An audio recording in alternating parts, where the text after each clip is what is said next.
Bu Arisa. Kemudian Prof. Reti Isnende. Bismillahirrahmanirrahim. Assalamualaikum warahmatullahi wabarakatuh. Terima kasih pada Prof. Dadang dan Bapak Anies Baswedan. Ketika Pak Anies mencalonkan diri sebagai Gubernur Jakarta waktu itu. Masya Allah. Jadi Anies Baswedan itu sekumpulan kualitas dan hikmah. Kalian banting pun dia tetap menjadi mulia. Bagaimana cara kita dapat mencintai tanah air melalui bahasa dan sastra, sementara perhatian terhadap guru atau pendidik yang mengajarkan hal tersebut sering kurang perhatian gitu, melihat dari kebijakan dan formasi guru dalam pendidikan itu masih terbilang kurang. Terima Ya. kasih atas kesempatannya. Selamat pagi Pak Anies. Gemeteran. Nama-nama. Saya Nisa dari Pendidikan Bahasa Inggris. Tadi terima kasih Bapak sudah dapat tanda tangannya untuk alumni Bina Antar Budaya. Dan pertanyaannya adalah, apakah ada tokoh sastra atau karya sastra Indonesia yang menginspirasi Bapak untuk lebih mencintai tanah air, apalagi ketika ke luar negeri untuk AFS, itu kembali lagi ke sini, adakah tokoh inspirasinya atau kata-kata dari para sastrawan yang menginspirasi Bapak? Terima kasih. Terima kasih, Nisa. Pertanyaan kedua yang dari ujung sana. Laki-laki itu, pakai jaket alma mater. Silakan. Baik, terima kasih atas kesempatannya Bapak. Perkenalkan, nama saya Izal Gifari dari Pendidikan Bahasa Korea Angkatan 2021. Sebetulnya saya ingin meminta pendapat Bapak Anies mengenai slogan utamakan bahasa daerah, utamakan bahasa Indonesia, lestarikan bahasa daerah dan kuasai bahasa asing. Dan fenomena hari ini adalah anak-anak muda itu dirasa malu gitu ketika menggunakan bahasa daerah di pergaulannya masing-masing. Dan itu bisa mengakibatkan bahasa daerah itu bisa menjadi bahasa yang punah. Seperti itu Bapak. Jadi aman. Menurut Bapak bagaimana mengenai fenomena itu? Diulang coba Mbak. Oke. Dari slogan utamakan bahasa Indonesia, lestarikan bahasa daerah dan kuasai bahasa asing. Nah, fenomena hari ini adalah Bapak, anak muda tuh malu gitu ketika menggunakan bahasa daerahnya masing-masing. Ya, oke, paham. Oke, terima kasih Bapak. Namanya siapa? Izal dari Pendidikan Bahasa Korea. Oke, terima kasih. Izin Pak Anies. Sekarang yang di atas. Panitia, ada yang di atas?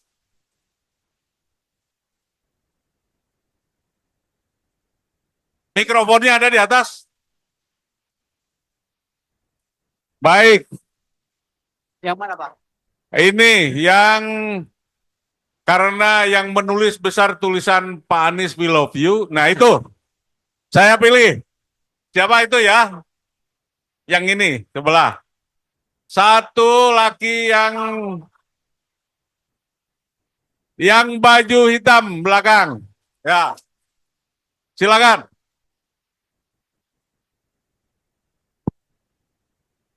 Baik, bismillahirrahmanirrahim. Assalamualaikum warahmatullahi wabarakatuh. Selamat siang yang terhormat Bapak Anies Rashid Baswedan. Perkenalkan, nama saya Lia Sylvia Dewi. Biasa dipanggil Lia, saya dari Magister Pendidikan Bahasa Indonesia. Ini teman-teman saya yang menulis ya Bapak, katanya we love you. Gitu. Ya, dari S2 Pendidikan Bahasa Indonesia. Saya ingin bertanya, saat ini bahasa Indonesia merupakan salah satu bahasa yang diresmikan oleh UNESCO. Dan bagaimana pandangan Bapak melihat potensi bahasa Indonesia di 5 sampai 10 tahun ke depan sebagai salah satu bahasa yang dapat menjadi bagian dari diplomasi dunia? Seperti itu. Terima kasih. Terima kasih Lia. Coba pelantangnya dioper. Bahasa Indonesianya mikrofon itu pelantang. Ayo, itu yang belakang. Silakan. Bismillahirrahmanirrahim. Assalamualaikum warahmatullahi wabarakatuh. Perkenalkan, nama saya Muhammad Rizkisah dari Program Studi Pendidikan Bahasa Sunda Angkatan 2022. Eh, izin bertanya atau pendapat dari Pak Anies. Sedikit nervous ya. Bagaimana cara kita dapat mencintai tanah air melalui bahasa dan sastra, sementara perhatian terhadap guru atau pendidik yang mengajarkan hal tersebut sering kurang perhatian gitu, melihat dari kebijakan dan formasi guru dalam pendidikan itu masih terbilang kurang gitu. Nah, dari saya, eh uh, eh, bagaimana pendapat Bapak khususnya dalam menanggapi kebijakan atau persoalan tersebut? Terima kasih. Baik, terima kasih.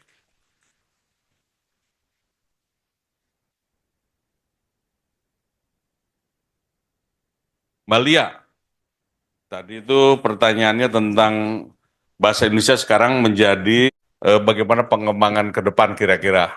Apakah bisa jadi bahasa PBB, kurang lebih ke sana ya.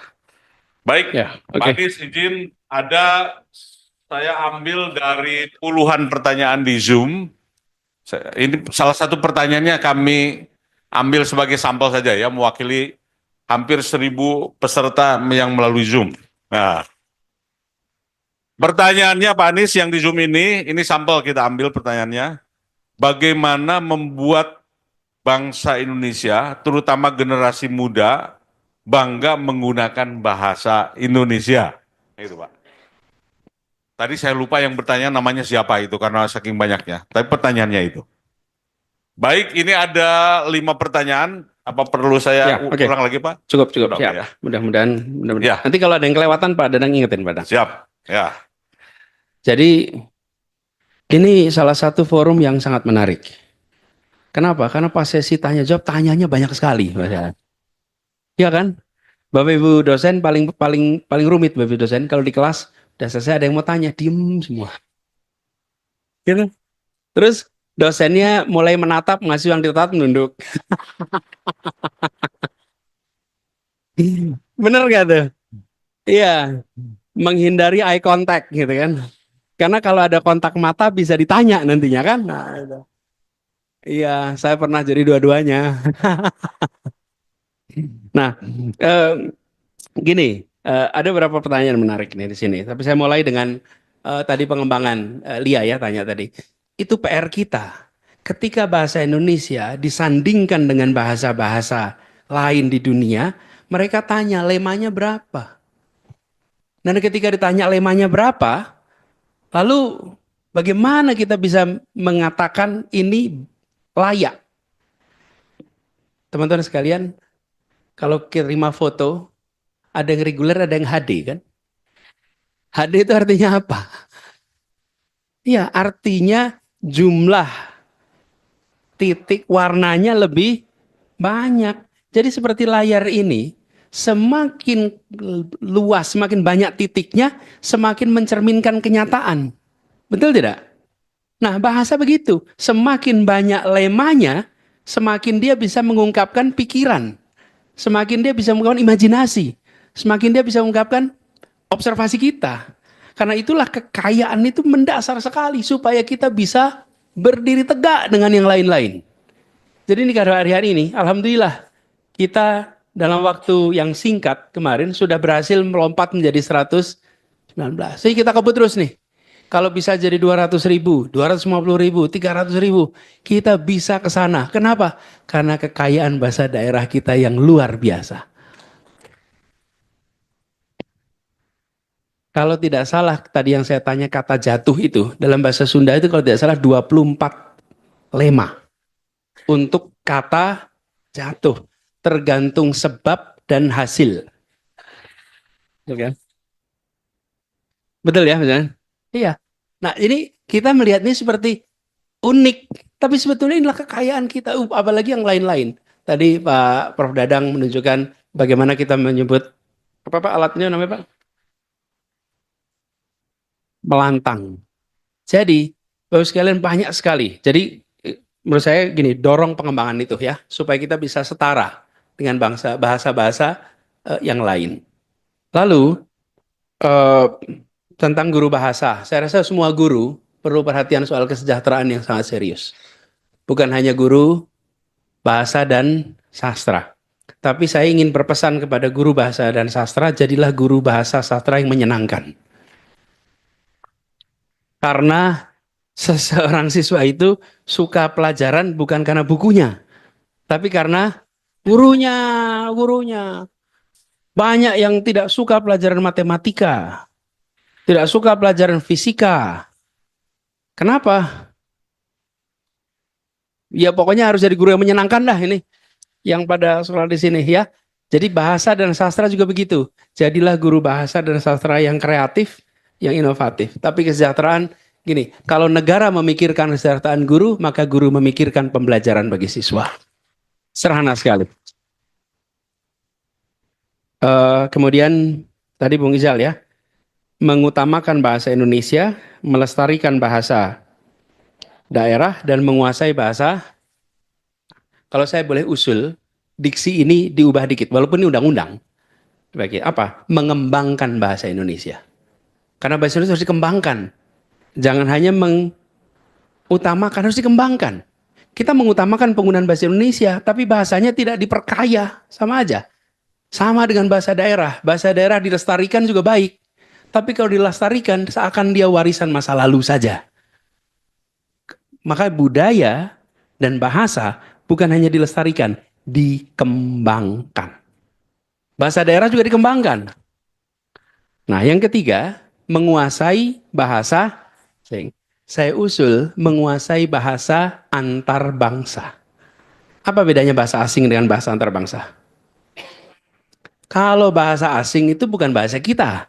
Kalau bahasa internasional atau bahasa antar bangsa itu bahasa yang digunakan percakapan antar. Bahasa Myanmar itu bahasa asing, tapi bukan bahasa internasional. Bahasa Thailand itu bahasa asing, tapi bukan bahasa internasional. Jadi saya usul menguasai bahasa antar bangsa. Kalau punya tanda tangan langsung diubah tuh, Pak.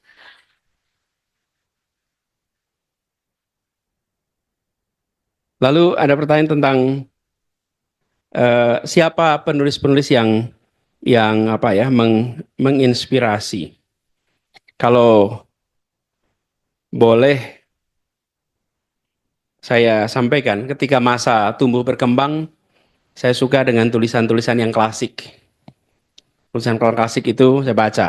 Saya ingat terus yang disebut sebagai tenggelamnya kapal Van der Weyck, W. Hamka, kemudian Siti Nurbaya, kemudian jadi Marah Rusli, kemudian Sultan Takdir, Buya Hamka, dan puisi. Saya tuh kuat sekali kedekatan tulisan-tulisan puisi-puisi Taufik Ismail.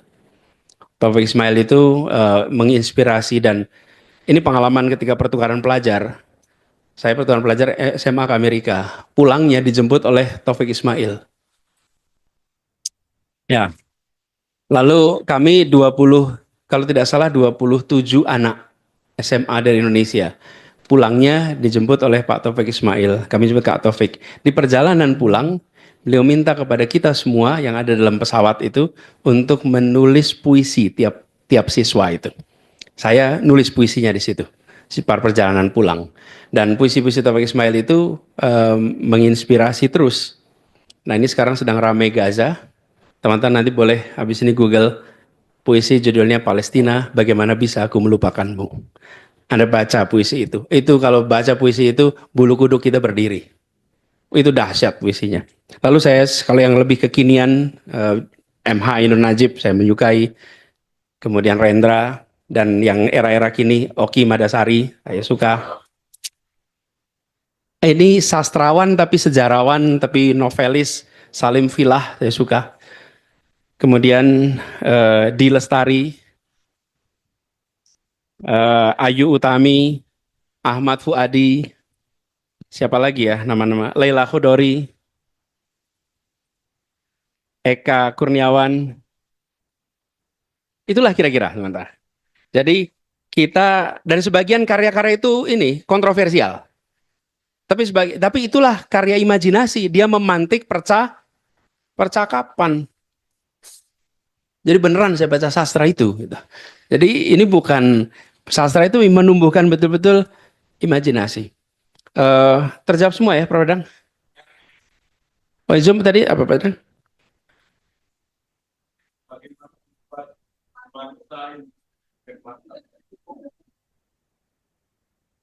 Maaf. Pertanyaan di Zoom, bagaimana membuat bangsa Indonesia, terutama generasi muda untuk bangga menggunakan bahasa Oh, ya, Indonesia? Ya, bahasa Indonesia ini eh, seperti saya katakan tadi, harus kita tempatkan sebagai bahasa yang terbuka untuk dikembangkan. Jadi bagi anak-anak muda, banggalah bila bisa menambah lema bahasa Indonesia. Gunakan itu. Dan kita yang lebih senior, jangan suka menghukum anak muda yang menggunakan lema-lema yang baru. Dengan kata-kata, itu bukan bahasa Indonesia yang baik dan benar.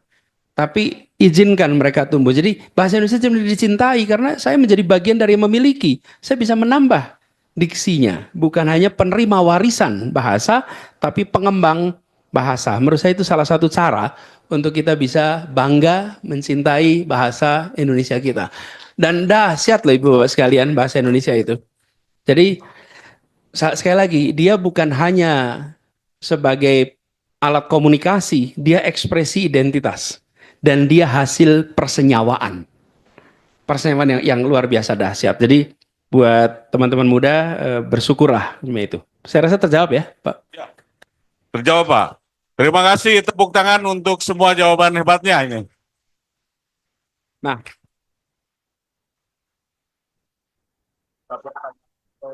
boleh cepat deh Pak. Satu aja, itu dua aja Pak. Dua aja. Oke.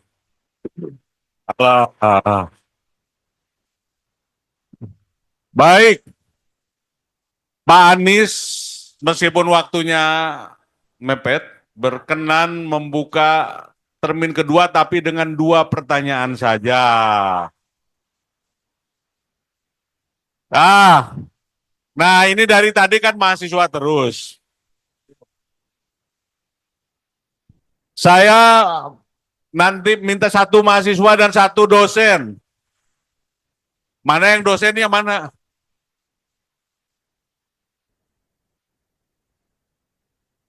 Oke.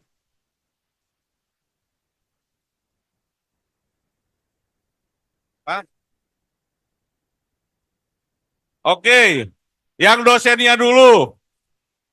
Ini. Wah, ini ada ini sebentar. Izin Pak Anies, saya susah menolak ini permintaan Prof. Reti Isnende juga. 2 itu ya. 1 bonus untuk mahasiswa.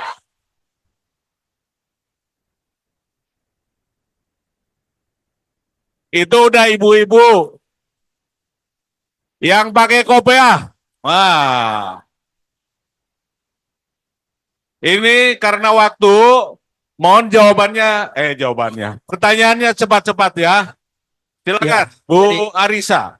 Ada patah begini Bu, tidak ada pertanyaan yang salah. Tidak ada pertanyaan yang jelek. Adanya pertanyaan yang panjang sekali. Saya usahakan cepat, singkat, Silakan. padat. Oke, terima kasih Pak Dadang, Pak Anies. Saya Arisa dari Prodi Pendidikan Bahasa Perancis. Saat ini saya bersama Prof. Dadang dan Prof. Dini sedang melakukan penelitian terkait trigatra bahasa yang tadi yang sudah disebutkan oleh mahasiswa Korea ya, tentang 3 wujud bahasa di Indonesia. Dan kami melihat fenomena banyaknya alih kode atau bahkan mungkin lebih seringnya campur kode gitu ya, terutama di kalangan para pemuda ini. Apakah tadi kan Pak Anies menyarankan jangan menyalahkan para pemuda yang menggunakan kata-kata baru atau diksi baru gitu. Apakah menurut Pak Anies sebaiknya campur kode yang digunakan oleh para pemuda ini bisa diserap langsung ke dalam bahasa Indonesia atau baiknya seperti apa? Karena kan bahasa Indonesia sendiri sebetulnya banyak kata-kata yang belum dikenal. Ya. Seperti tadi kiwari dan lain-lain, mungkin Ya. teman-teman juga belum banyak yang tahu. Jadi saya ingin tahu pendapat Pak Anies terkait hal tersebut. Terima kasih. Oke, makasih Oke, Bu Anissa. terima kasih Bu Arisa. Kemudian Prof. Reti Isnende. Bismillahirrahmanirrahim. Assalamualaikum warahmatullahi wabarakatuh. Terima kasih pada Prof. Dadang dan Bapak Anies Baswedan. Saya hanya ingin menyampaikan sebuah puisi. Bu perkenalkan prodinya. Saya dari Prodi Pendidikan Bahasa Sunda. Tetapi saya membuat puisi dalam bahasa Indonesia ketika Pak Anies mencalonkan diri sebagai Gubernur Jakarta waktu itu. Masya Allah. Jadi Anies Baswedan itu sekumpulan kualitas dan hikmah, kalian banting pun dia tetap menjadi mulia. Puisinya adalah Wali Matahari. Wali mata. Hari. Saya rekam boleh Bu ya? Wali Matahari. Hari ini sepanjang waktu yang merambat dan aku ikuti iramanya dari Bandung menuju ibu kota. Tak ada matahari yang menyinari dan memberi hangat di hati. Kendaraan seperti mati di jalurnya dan pandangan kosong tanpa kehidupan. Hujan memberi tanda anugerah alam dikucurkan Tuhan. Semoga hujan pun reda. Kota kelabu dan bertuba. Dingin Jakarta menyelimuti suasana negeri. Ternyata dua matahari muncul sore hari. Dalam sumpahnya yang dipeluk malaikat, umat menunggu dan berharap. Selalulah berdoa, wahai Wali Jayakarta. 16/10/2017. Baik. Terima kasih. Iya. Saya pernah bertemu dengan beliau di ITB tahun 2011 Iya. dan mengikuti sepak terjang beliau. Iya, terima kasih, Prof. Reti. Satu lagi saya Ya, menyampaikan saya buku. sulit membayangkan menjawab pertanyaannya gimana nah itu ya. Saya ingin menyampaikan buku sajak saya yang mendapat hadiah sasaran Cage waktu itu untuk Ibu Alia melalui Bapak karena bahasa Sunda. Oke, siap. Baik. Nanti disampaikan, Bu, ya. Ini karena waktu, tadi siapa ya satu lagi? Mahasiswa. Oh, ini yang pakai kopiah. Ya. Bismillahirrahmanirrahim. Assalamualaikum warahmatullahi wabarakatuh. Berang menterang nganyam hihid. Awina ti Purwakarta. Nepangkeun sim kuring Walid hatur salam sadayana. Bismillahirrahmanirrahim. Saya Walid Muhammad Taufik dari Program Studi Pendidikan Bahasa Sunda. Sebelum bertanya, Pak, saya izin menyampaikan salam dari Umi, ibu saya. Saya meminta izin juga ya sebelum ke sini. Pertanyaannya tidak panjang, Pak. Saya ingin bertanya, kan Bapak sekarang saya amati banyak mengunggah begitu video-video tentang ulasan buku begitu ya. Oh ya. Dan itu sangat menginspirasi begitu ya. Ya. Kaitannya dengan meningkatkan rasa cinta tanah air melalui pendidikan bahasa dan sastra, saya rasa mustahil ketika kita katanya Pak, konon masih rendah minat bacanya. Dan pertanyaannya bagaimana begitu Pak, Bapak mengasah minat baca dan memudayakan baca di keluarga Bapak seperti itu. Terima kasih. Terima kasih. Ada sisindiran lagi Pak, satu lagi. Apa? Sisindiran lagi. Sindiran. Purwakarta tempat endah. Tong lali ngagaleuh simping. Hatur nuhun pisan Abah bagea wilujeng sumping. Wassalamualaikum warahmatullahi wabarakatuh. Ternyata di termin kedua ini yang bertanya tiga-tiganya anak Abah. Baik, silakan Pak Anies. Ini 3 pertanyaan yang sangat menarik. Rasanya nggak pengen selesai dari UPI ini ya. Kan diterusin. Masya Allah. Iya. Ini begini, pertama, Bu Anissa ya tadi, gimana dengan bahasa-bahasa anak-anak ini semua? Menurut hemat saya, badan bahasa harus terbuka. Karena kan kita memiliki pemegang otoritasnya, namanya Badan Bahasa. Badan Bahasa ini yang kemudian mengundang, menurut rekan-rekan nih, anak-anak muda, kira-kiranya nih, nyalakan radar di sosial media. Sehingga ungkapan-ungkapan anak-anak muda di sosial media itu ditangkap oleh Badan Bahasa. Lalu diserap menjadi bahasa Indonesia melalui proses yang benar. Sehingga ketika dia masuk di KBBI, maka dia menjadi bagian dari bahasa Indonesia yang melalui metode yang benar. Jadi jangan sampai begini, di anak muda digunakan, negara nggak mengakui. Di anak muda digunakan, pemerintah tidak mengakui. Hanya karena kita tidak terbuka. Menurut saya, kita harus buka itu.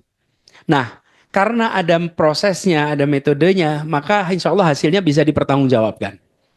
Kami aktif. Jadi waktu itu kami mengusulkan. Ini tadi sambil saya ngomong, saya teks ke tim di sana, saya minta didaftarkan beberapa. Ini masih ingat nih. Ada Ratangga. Ratangga itu kereta api. Ratangga itu kan dulu kereta kencana ya. Lalu Moda Raya Terpadu, Cakra Selaras Wahana. Ini ada namanya Lintas Raya Terpadu. Lintas Raya Terpadu itu hub. Kalau transportation hub, itu namanya Lintas Raya Terpadu. Lalu sungai yang di sampingnya dibuat waduk, itu kita sebut namanya ruang limpah sungai. Untuk menahan air, namanya ruang limpah. Karena di dunia hanya ada 3. Netherlands, Singapura, Jakarta. Nggak ada tempat lain yang menggunakan metode seperti ini. Kemudian, nih, rusun. Rumah susun itu menjadi kampung susun. Karena itu adalah sebuah perkampungan, bukan? Dan sekarang kita gunakan kampung susun Bayam, kampung susun akuarium, lalu shelter. Dulu Jakarta tuh banyak shelter. Jadi namanya Huntara. Hunian sementara. Jadi ini adalah contoh-contoh, tapi itu semua kita masukkan badan bahasa, jadi menjadi bahasa yang resmi, gitu ya, Bu Anissa. Dan kita jangan khawatir untuk keterbukaan ini nantinya salah arah, tidak. Selama ada badan yang memegang otoritas dan prosesnya dijalani dengan benar, insya Allah bahasa Indonesia malah jadi lebih kaya dan anak-anak muda bangga menggunakannya. Bapak Ibu sekalian, salah satu hal yang menarik ya, Bapak Ibu, kekayaan bahasa itu lintas waktu kadang-kadang bergeser. Kalau kita coba Bapak Ibu baca tulisan Ki Hajar Dewantara tahun 30-an, tahun 20-an, itu kosakatanya beda sekali dengan kosakata pendidikan hari ini. Beda sekali. Tapi itu menggambarkan perjalanan. Nah, jangan sampai bahasa Indonesia itu stagnan gitu. Tapi kita harus memperkaya. Prof, terima kasih puisinya. Itu ditulis 16 Oktober 2017, itu hari pelantikan. 16 Oktober, terima kasih. Dan nanti titipannya saya sampaikan ke Ibu. Kemudian Bung Taufik, salam balik buat Ibu ya. Pertanyaannya nih, bagaimana minat baca? Minat baca harus ditumbuhkan. Tapi kalau boleh saya usul satu lagi yang lebih penting. Daya baca. Minat baca kadang-kadang tinggi, tapi baca WA. Betul, bangun tidur baca. Bangun tidur tulis, tapi tulis WA. Nah, WA pun kalau agak panjang skip. Betul tidak? Iya. Nah, jadi usul saya daya baca. Karena daya baca itu membuat kita punya stamina di dalam membaca dari depan sampai belakang. Saya merasakan pada saat saya kuliah dulu di Jogja, saya merasa saya suka baca. Saya merasa saya suka baca. Ketika saya melanjutkan kuliah master, doktor, baru saya merasa ternyata daya baca yang saya anggap saya punya daya baca itu amat rendah. Ketika belajar ilmu sosial, barangkali teman-teman sekalian yang mengambil PhD juga merasakan, ilmu sosial itu seminggu 1.300 sampai 1.600 halaman yang harus dibaca. Dan itu merupakan ujian stamina baca. Apa yang kemudian terjadi? Dilatih untuk baca. Nah, bagaimana menumbuhkan? Menurut saya di keluarga harus ada stimulannya, Pak. Kalau saya merasa beruntung, ibu dan ayah dulu seorang pendidik, saya diarahkan tanpa merasa. Saya ini sukanya main sepeda. Sukanya sepedaan. Tapi dilarang sepedaan di luar kampung. Di luar kampung itu artinya hanya boleh di jalan tanah. Kalau ke jalan aspal nggak boleh. Dulu indikatornya kampung itu kalau tanah. Jalan kampung, nggak boleh ke aspal. Dan saya ingin sekali ke aspal. Lalu ibu dan ayah saya membuat, efeknya apa? Saya jadi ke perpustakaan terus. Sayanya tidak sadar kalau lagi dilatih.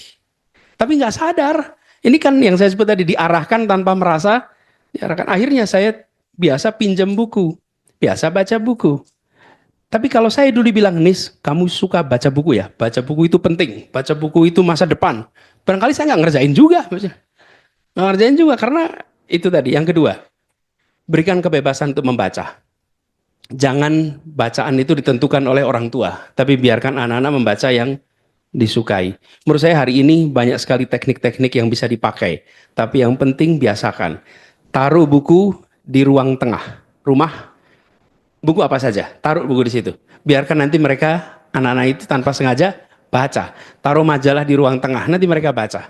Jangan buku dan itu disimpan di tempat-tempat yang tidak mudah dijangkau. Buku itu selalu ada di tempat yang bisa dijangkau oleh semua. Lalu yang ketiga, mereka harus lihat orang tuanya baca. Orang tuanya, bapak ibunya baca, bapak ibunya nggak baca, bapak ibunya nonton TV. Kamu belajar ya, baca ya, nyalain TV lagi. Bapak ibunya Netflix, anaknya suruh cerpen, nggak bisa. Bener nggak? Ya bapak ibunya harus baca supaya anaknya baca. Ini hal yang sederhana sekali. Bapak ibu sekalian, sesungguhnya banyak yang pengen diobrolin lagi. Tapi waktu, insya Allah nanti ini bukan perjumpaan terakhir. Ya, di satu saat kita ketemu lagi. Terima kasih sudah diberi kesempatan untuk silaturahmi di sini. Bu Dekan, makasih banyak. Pak Warektor, Pak Prof. Bunyamin, makasih. Dan semua yang hadir.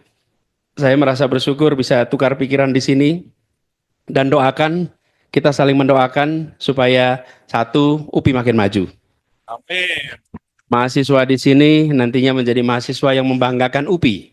Amin. Mahasiswa yang membanggakan. Dosen-dosennya juga, insya Allah karya-karyanya bukan hanya berdampak di dunia akademik, tapi juga di luar. Yang kedua, kami berharap kampus-kampus terus tegak kokoh menjadi penjaga kewarasan berrepublik.